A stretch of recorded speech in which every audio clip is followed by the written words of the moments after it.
de sémiologie cette année. Alors ça, on va tout de suite éviter. Hein.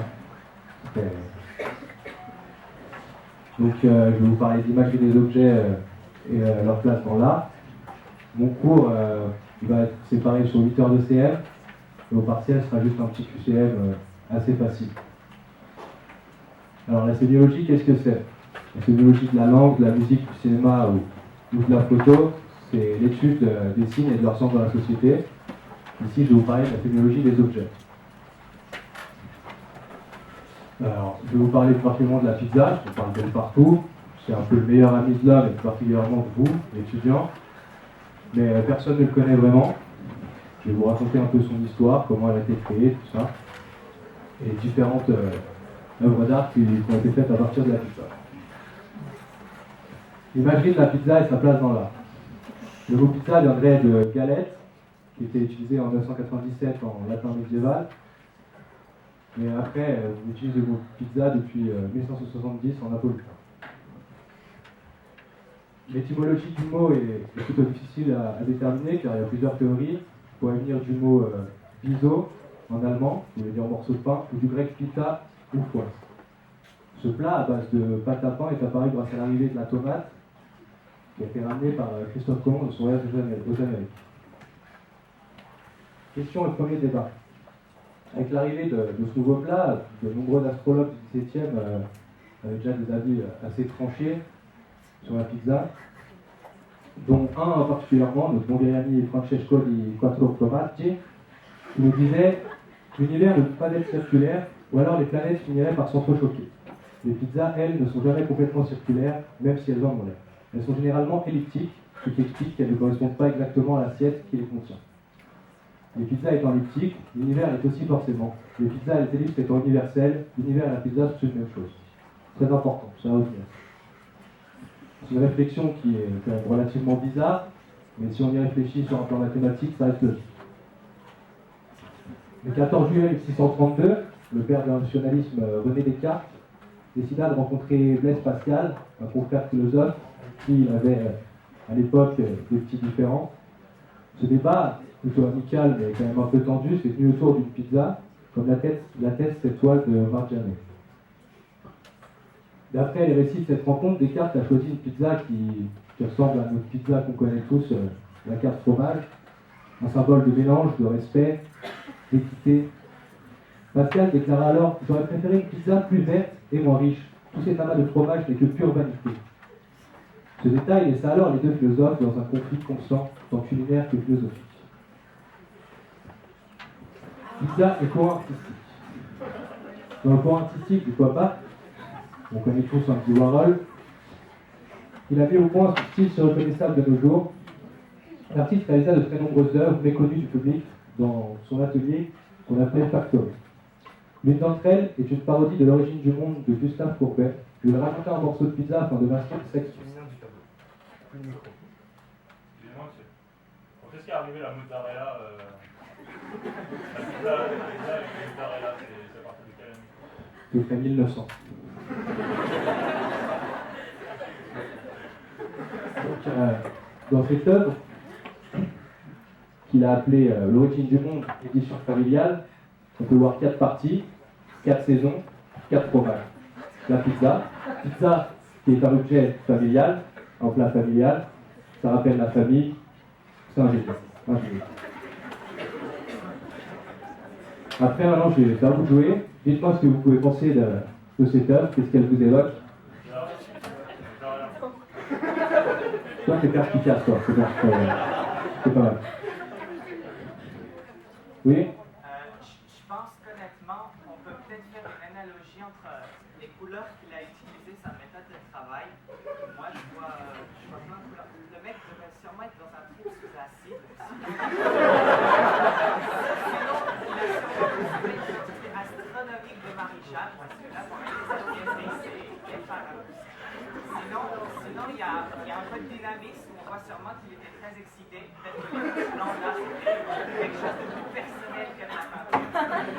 Mais honnêtement, je Je pense qu'on va arrêter parce que quand on parle des sauces blanches, ça m'évoque plus le kebab que de la pizza. Très bien, très bien. Je vous poserai des questions, vous êtes bizarre en fait. Alors, dans l'art contemporain, il y avait un artiste qui était fasciné par la pizza, Mario Pomodoro, qui au XXIe siècle a fait un guide de la pizza avec des petits tableaux et des petites annotations pour faire une recette de pizza. Il nous disait qu'il fallait d'abord sélectionner une pâte à pizza bien tendre, bien grasse aussi, quelque part. Ensuite, il fallait malaxer la pâte à pizza jusqu'à avoir mal aux doigts. La coucher sur une table et la découper avec une roulette à pizza bien aiguisée. Vérifier qu'il n'y ait aucun grumeau. Je vais te la renvoyer dans la gueule. Et enfin, il fallait juste ajouter la garniture. Ensuite, je vais vous parler de la drogue et de sa place dans l'art. Produit d'origine animale, chimique ou végétale, vendu à l'état naturel comme matière première et servant à réaliser des médicaments. Depuis toujours, les artistes, pour trouver l'inspiration, se droguent à l'aide de drogues dures, opium, morphine, héroïne, cocaïne. Nous retrouvons ce phénomène encore dans l'art contemporain. Pierrick Saurin, artiste, plasticien et vidéaste, témoigne. Pour réaliser mes vidéos, il m'arrive d'utiliser certaines drogues pour libérer ma créativité, me sentir libre de tout geste et de toute pensée. Alors, je vous parle de drogue, mais faut pas en prendre, c'est pas bien la drogue. Ou alors, si vous voulez en prendre, il faut m'appeler, je la goûte avant et on va en faire un truc. C'est vous qui choisissez. Donc, je vais vous montrer une petite vidéo qu'il a réalisée sous drogue.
Et là, vous avez compris le principe, comment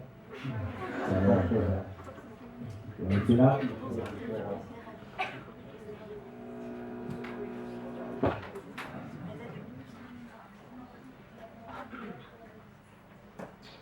Alors, donc là on voit très nettement que c'est de la drogue. Une question? Oui. Quelles sont les drogues qui seraient plutôt mieux utilisées pour ce genre de patient? Je ne suis pas dealer, je ne peux pas très bien. Donc ensuite, je vais vous parler du macri du phallus et de sa place dans l'art. Phallus, nom masculin, qui veut dire pénis en érection, vient du grec phallusus, du sexe et de la polygamie. Pardon, mademoiselle? C'est qui suce? Peut-être vous.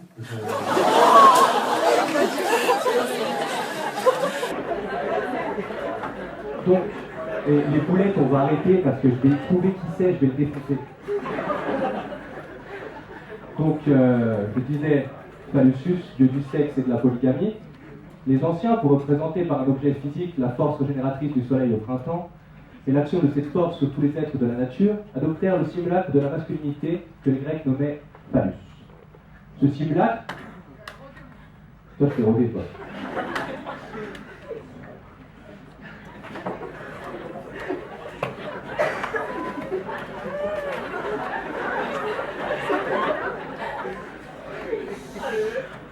je disais.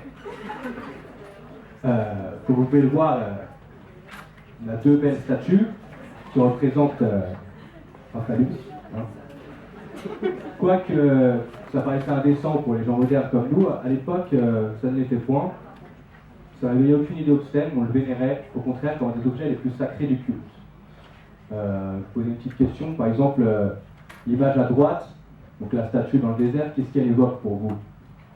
Mademoiselle à blanc, je regarde. Un phallus, je sais pas, non mais... Oh, c'est une bite, ça t'inspire quelque chose, hein, Ah, le sexe, non C'est une chose toute mignonne. Bah si, c'est ce que j'ai dit, bah si. Le sexe? Bah oui. Par contre, autre question, si on parle du sexe, C'est que je vous fais... le red plaqué, bravo. 10 points pour Gryffondor, c'est bien. Je pense que vous allez gagner la course cette année, vous. Alors ensuite, je vais encore vous parler du phallus. Au Bhoutan, le phallus est sacré. Phallus versus mauvais œil. Stylisé ou réaliste, entouré de rubans ou de dragons à 2 ou 3 boules, mais presque toujours en éjaculation, ces phallus ont un objectif commun. Ils protègent les maisons et leurs habitants du mauvais œil et des ragots. Ces peintures murales sont une pratique ancestrale dans l'ouest du Bhoutan. Lors de la construction d'une maison ou de sa rénovation, ses habitants engagent des peintres professionnels pour les réaliser.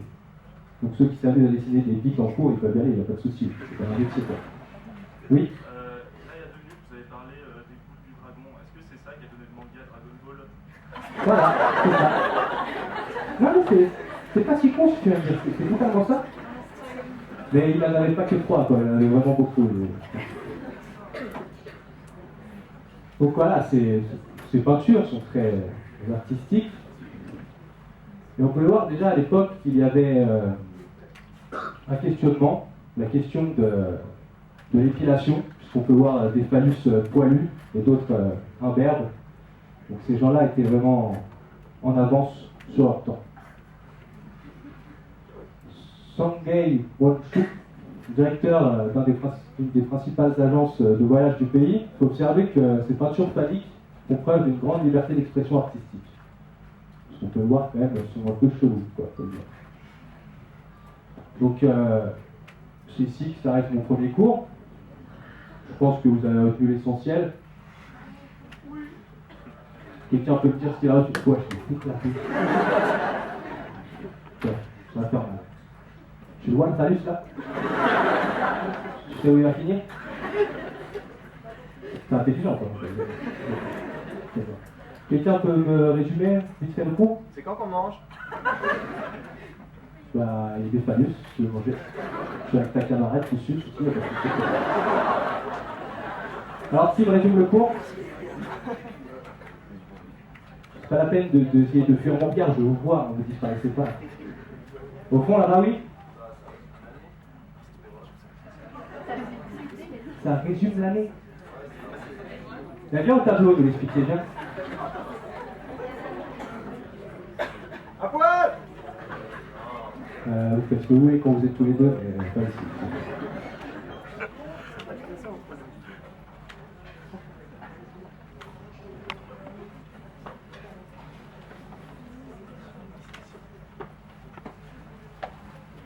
Par contre, il faut c'est un assistant. Il faut que je le résume. Attends, j'ai quoi un assistant, moi, t'inquiète pas.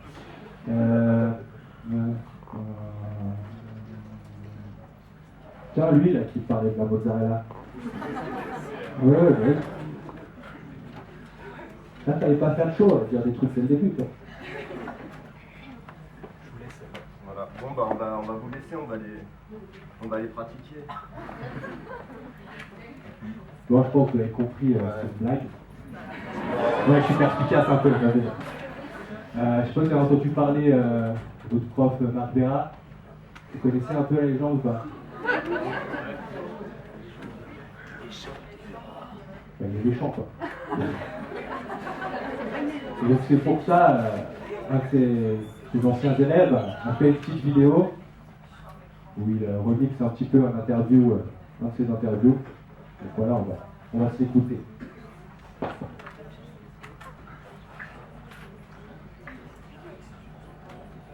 Voilà, je m'appelle Lampera, je suis directeur du département communication et médias. On